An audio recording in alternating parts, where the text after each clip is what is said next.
As enemies gave chase, the rancher took her after she said, "I'll have your baby."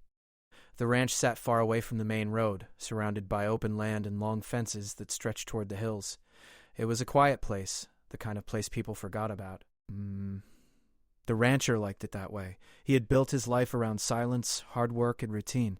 Every morning he woke before sunrise, fed the animals, checked the fences, and worked until the sky turned orange in the evening. He did not talk much, and he did not ask questions he did not need answers to. That evening felt no different at first. The wind moved slowly through the grass, and the sky was heavy with dark clouds. The rancher finished locking the barn and turned toward his house, thinking only about food and rest. Then he heard something that did not belong in the calm night. Footsteps, fast, uneven, and desperate. He froze. Most people never came out this far. And the ones who did usually came during the day, not after sunset. The rancher listened carefully. The footsteps grew closer, followed by a soft sound, like someone stumbling. Then she appeared.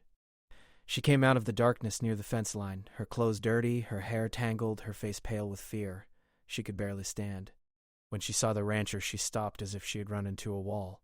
Her eyes widened, not with relief, but with uncertainty. She looked behind her, then back at him, breathing hard. "Please," she said. Her voice shook. "I don't have much time." The rancher did not move. Years of living alone had taught him to be careful. Trouble did not usually announce itself so clearly. He noticed her scraped hands, the torn sleeve of her jacket, and the way she held her side as if it hurt. She looked like someone who had been running for a long time. "Who are you?" he asked calmly. She swallowed. "Someone who needs help." He stepped slightly to the side, keeping distance between them. "People don't come here by accident." "I know," she said quickly. "That's why I came." The wind picked up, carrying a distant sound that made her stiffen. It sounded like an engine far away. Her eyes filled with panic. "They're looking for me," she whispered. "If they find me, I'm finished." The rancher followed her gaze toward the dark road beyond the fields. He did not see anyone, but he felt the tension in the air. Still, he did not rush. "You should keep moving," he said. "I'm not the man you want." She shook her head. "You're the only one I've got." Silence fell between them.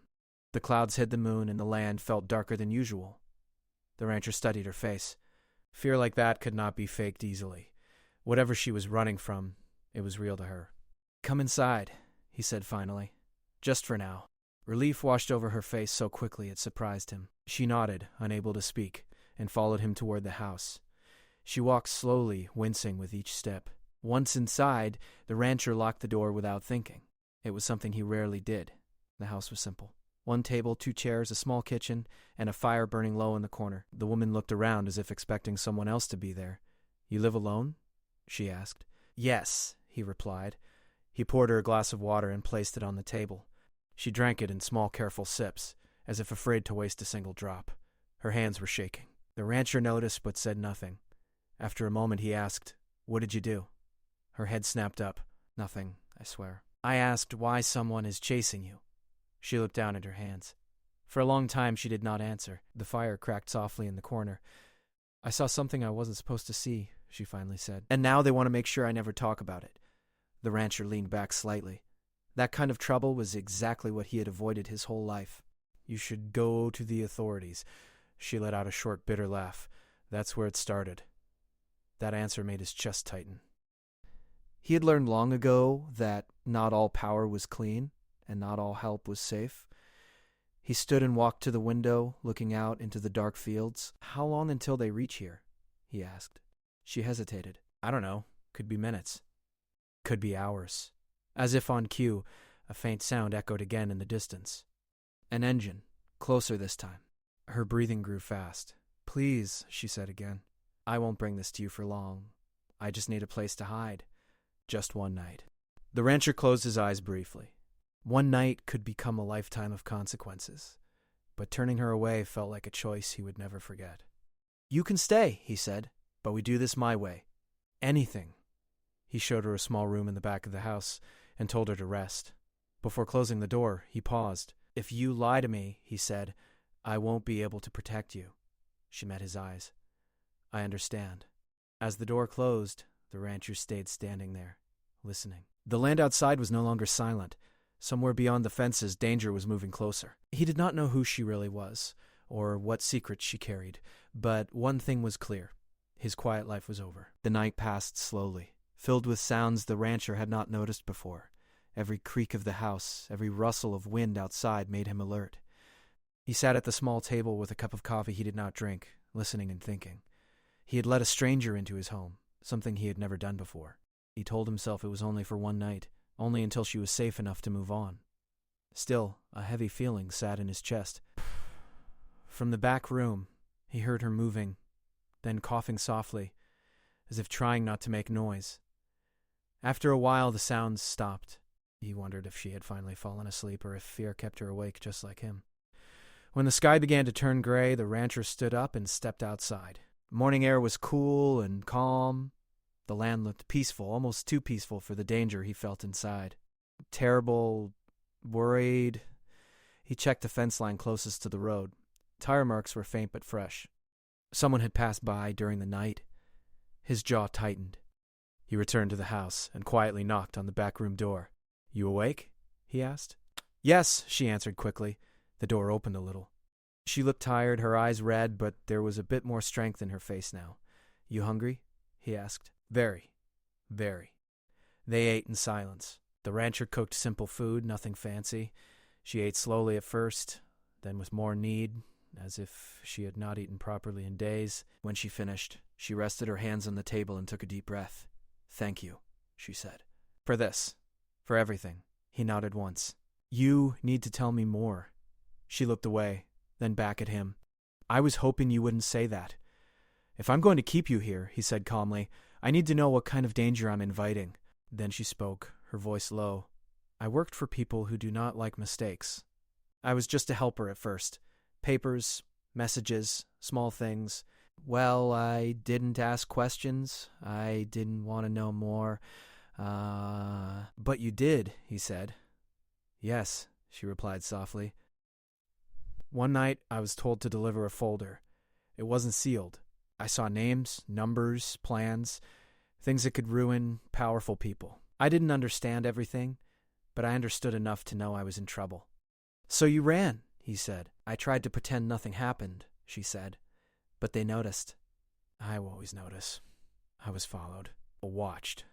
Then someone warned me, told me to disappear before it was too late. "And now they're chasing you." She nodded. "They don't want me talking. They don't want me alive." He studied her face. She did not sound dramatic. She sounded tired and afraid, like someone who had been running without hope of rest. "You shouldn't have come here," he said quietly. "I know," she replied, "but I had nowhere else." Outside, the animals made soft sounds as the day fully arrived. Life on the ranch continued as usual, even though everything had changed. "I saw tire marks this morning," he said. "They were close. Then we don't have much time." He stood up. "You need to stay hidden today. I'll handle things outside. If anyone comes, you don't move. You don't make noise." She hesitated. "What if they force you to talk?" His eyes hardened. "They won't." As the day went on, strange vehicles passed by on the road more than usual. The rancher worked as if nothing was wrong, but his senses stayed sharp. He noticed one car slow down, then another stop briefly before driving away. By afternoon, the woman came out of the back room. She looked restless, unable to stay still. "They're not going to stop, are they?" she asked. "No," he answered honestly. She took a deep breath and looked at him with an intensity that made him uncomfortable. "Then I need to say something." He raised an eyebrow. "Now doesn't feel like the best time." "I won't get another chance," she said. Her hands were clenched. "You didn't ask for this. I dragged danger into your life. If you send me away, I won't blame you." She paused, then said the words that changed everything. "I'll have your baby." The room seemed to go quiet, even the sounds outside fading away. The rancher stared at her, unsure if he heard correctly. "What did you say?" he asked slowly. "I said I'll give you something real," she replied. "A reason to protect me. A future. Something they can't touch." He stood up so suddenly his chair fell backward. "That's not how this works," he said, his voice tense. "You don't make promises like that just to survive." "I know," she said, tears forming in her eyes, "but I don't know what else to offer. I'm out of choices." He turned away, running a hand through his hair. Anger, confusion, and fear mixed inside him. He had lived a simple life by design. He avoided deep ties, avoided promises, and now this woman was asking him to risk everything. "You think that fixes things?" he asked. "That it makes danger disappear?" "No," she said, "but it makes me matter to you." He faced her again. "You already matter. I wouldn't have let you stay if you didn't." Her shoulders shook. "Then help me." The rancher was silent for a long time. Outside, a vehicle engine sounded again, closer than before. He knew then that there was no clean way out of this. "We need a plan," he said finally. "Running won't work forever. We stay," he continued, "but we change how we live. You don't go near the road. You don't speak to anyone. And you trust me." "I do," she said without hesitation. He nodded once. "Good. 'Cause once I commit to something, I don't back out." That night, they moved her to a hidden space near the old storage area, far from the main house. It wasn't comfortable, but it was safe. As he closed the door behind her, he felt the weight of the promise she had made, whether spoken out of fear or hope. The enemies were still out there. The days that followed were slow but heavy, filled with careful steps and quiet choices. The ranch no longer felt like just land and buildings. It felt like a place under watch. The rancher woke before sunrise each day, not because of habit this time, but because sleep no longer came easily. His mind stayed alert, listening for sounds that did not belong. The woman stayed hidden as planned. During the day, she remained inside the small space near the old storage area. It was clean and dry, but narrow. Light came in through a small opening near the roof. At night, when the land was quiet, the rancher brought her food and fresh water. They spoke softly, always aware that sound carried far in open land. At first, their conversations were short and careful. They spoke only about what was needed. But as the days passed, silence became heavier than words. One night, as he handed her a plate of food, she finally spoke more than usual. "Did you ever want a different life?" she asked. He paused. "I chose this one." "That's not what I asked," she said gently. He sat down on an old wooden crate nearby. "I wanted peace," he said after a moment. "A place where I could work, sleep, and not owe anyone anything." She nodded. "That sounds nice." "It was," he said, "before you arrived. I'm sorry." He shook his head. "I didn't say that to blame you." That night, something shifted between them. The walls of fear did not disappear, but they softened. They began to talk more. She told him small things about herself, careful not to reveal details that could put him in danger. She talked about places she had lived, jobs she had taken, and how she had always moved when things became uncomfortable. Stability, she admitted, was something she never learned. The rancher listened more than he spoke. He shared less, but when he did, his words were honest. He told her about his parents, about losing people early, and about why he had chosen a life far from crowds. He had learned that quiet was safer than closeness. Trust grew slowly, built from shared silence as much as from words, but danger did not rest. One afternoon, while the rancher was repairing a fence near the far edge of his land, he noticed a vehicle parked on a small hill beyond the property line. It did not move. Someone was watching. He kept working as if nothing was wrong, but his heart beat harder. After finishing, he returned home using a longer path, checking every shadow and sound. That evening, he told her what he had seen. "They're testing," she said, "seeing how you react." "Then they'll keep coming," he replied. "Yes," she said quietly. "They won't stop until they're sure." That night they heard voices in the distance, not close enough to understand, but close enough to raise fear. The woman's hands shook as she held her cup. "I don't want you hurt because of me," she said. He looked at her firmly. "If I didn't want to do this, you wouldn't still be here." Her eyes filled with emotion, but she said nothing. The next day brought rain. Heavy clouds covered the sky and the land turned dark and muddy. It was the kind of weather that hid tracks and sounds. The rancher knew it could work in their favor or against them. By evening the rain slowed and the world felt too quiet. Then came the sound of footsteps near the barn. The rancher moved quickly, signaling for the woman to stay hidden. He stepped outside, keeping his movements calm. A man stood near the barn door, pretending to examine the wood. "Evening," the man said casually. "Evening," the rancher replied. "Nice place," the man said. "Quiet." The man smiled, but his eyes searched the land. "You seen anyone pass through lately?" Mind if I look around?" the man asked. "Yes," the rancher said simply. The man studied him for a moment, then shrugged. Fair enough. They were close. Very close. That night, the woman could not sleep. She stepped out carefully and sat beside the rancher near the fire. They won't believe you forever, she said.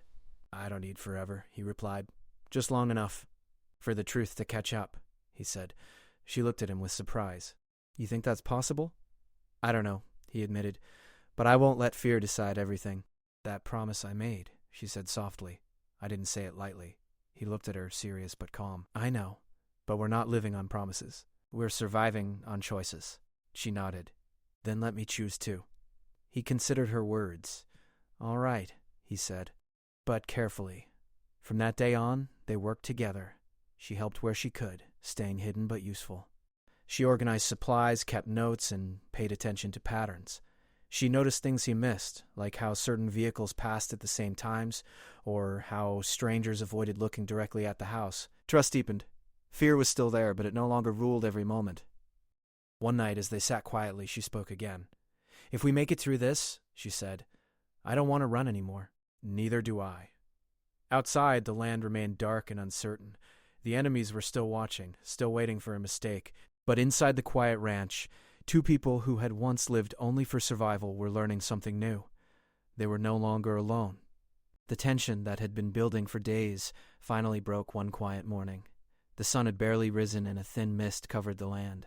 The rancher felt it before he saw anything wrong. The animals were restless. Birds that usually sang at dawn were silent.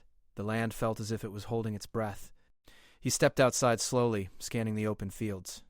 Everything looked normal at first. The fences stood strong, the barn doors were closed, and the road in the distance was empty. Still, his instincts warned him.